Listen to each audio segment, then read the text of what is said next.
Elliot Hughes, turn to you. Based on my analysis, at least, correct me if I'm wrong, but all three major parties are now talking about taxing the rich, or at least rich corporations, or something in that manner. Does that surprise you that there'd be that kind of consensus on that issue?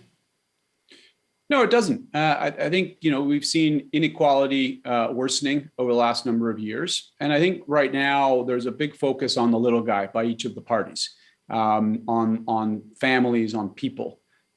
And that's both a tactical move when it comes to voting, but I think it's also a reaction to how people are feeling and the impact that the pandemic has had on families, on individuals, whether that's mental health or whatever the case might be.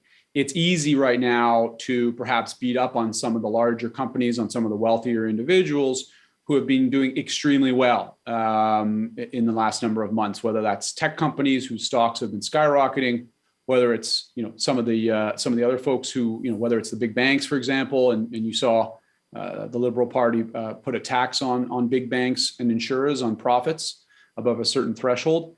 It is an easy political move to go after some of those big companies at this point. You see all parties doing it, and I would suspect it will only ramp up those sort of attacks and that language against some of those wealthier individuals and companies to ramp up over the next couple of weeks as each of the parties try and go after some of those votes.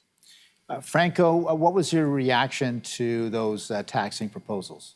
Oh, it's silly political posturing. I mean, eat the rich might sound like a nice little slogan to spray paint on your skateboard, but at this point, it really is just silly political posturing. When we heard the Liberals announce their increased taxes on bank and insurance companies, well, the way the Trudeau government is spending, it would burn through that cash in less than a day.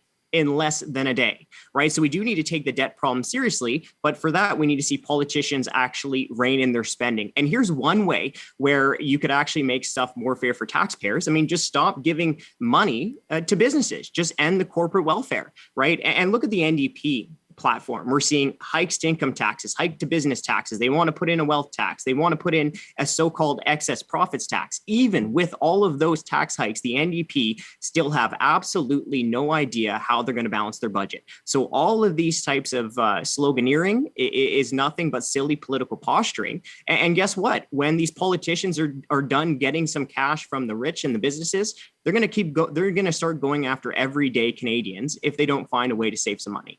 Yeah, and I just returning to you, Franco, for a second. One of the instant analyses when the Liberal platform came out was suggesting that for every $3 of new spending, there was only $1 of new taxes proposed. And I'm sure you would say that's $1 too many.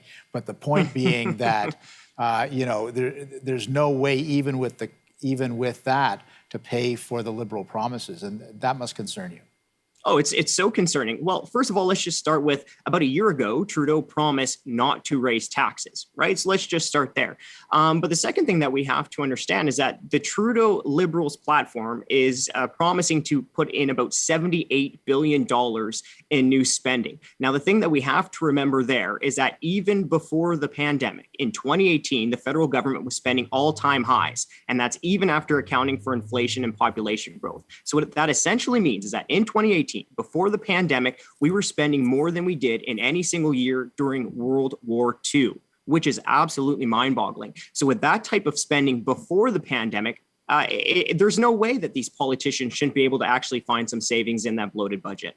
I'm going to get to the pandemic probably in our last segment, but Elliot, I want to give you right of reply. And Aaron O'Toole has come up with a plan to get rid of the deficit in 10 years, but only through growth. Zero cuts. What's your reaction to that?